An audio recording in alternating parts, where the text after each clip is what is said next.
Mga kapatid na nananampalataya sa Allah subhanahu wa ta'ala, itong pagmamahal sa bayan ay likas ito sa sinumang tao. Sapagkat ang bayan na ating sinilangan ay mararamdaman natin dito ang kapanatagan ng ating puso, kapayapaan ng ating kaluluwa o ang ating sarili. Sapagkat maalaala natin dito at hindi mawawala sa ating mga kaisipan ang ating kabataan, kung saan tayo lumaki at ang ating mga kasamahan o ang ating mga kababayan, ang mga komunidad.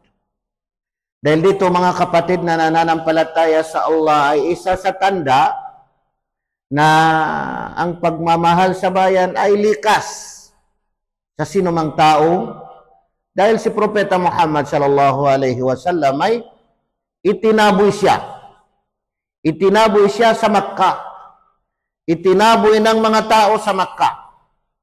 Pero anong nangyari mga kapatid na nananampalataya sa Allah? Sa naisalay si Abdullah bin Adi, sabi niya, nakita ko si Propeta Muhammad sallallahu alaihi wasallam na nakatayo sa Hazwara.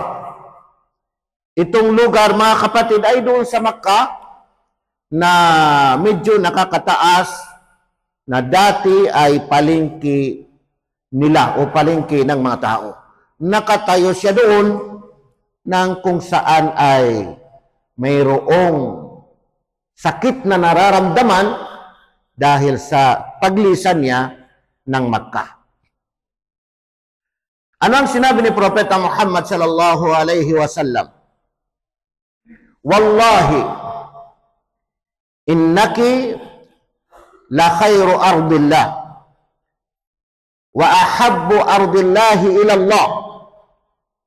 Sumpaman sa Allah, sabi ni Propeta Muhammad sallallahu alaihi wasallam, katotohanan na ikaw na lugar, itong Makkah, ikaw na ang tunay na mainam, pinakamainam sa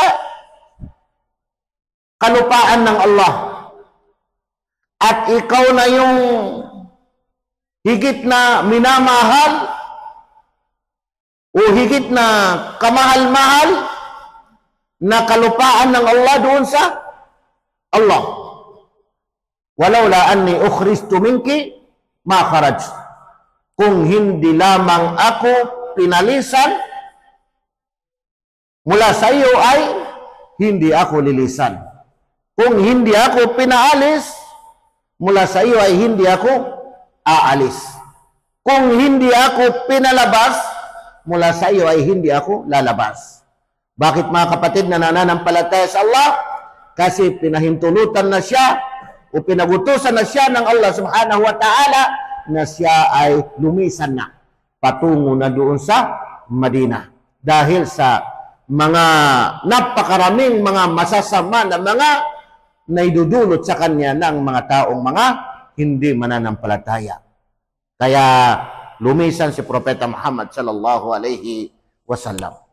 Isa sa tunay o tanda ng pagmamahal natin sa ating bayan ay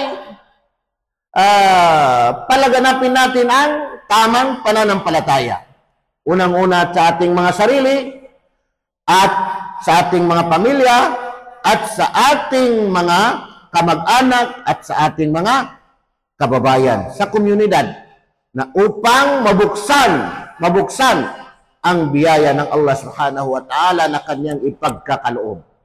Na sinabi ng Allah subhanahu wa ta'ala, walau anna ahlal qura amanu wattaqaw lafatahna alaihim barakatim minas samai wal ard.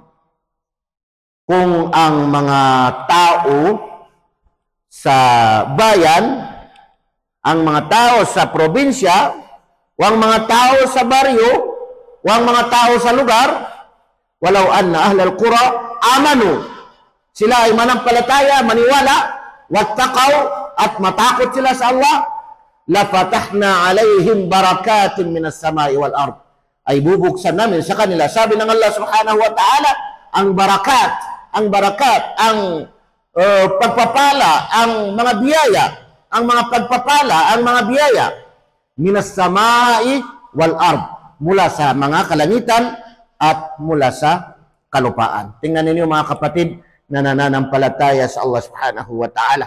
Kaya ipakita natin na tunay na minamahal natin ang ating bayan. Aqulu qawli hadha wa astaghfirullah li wa lakum.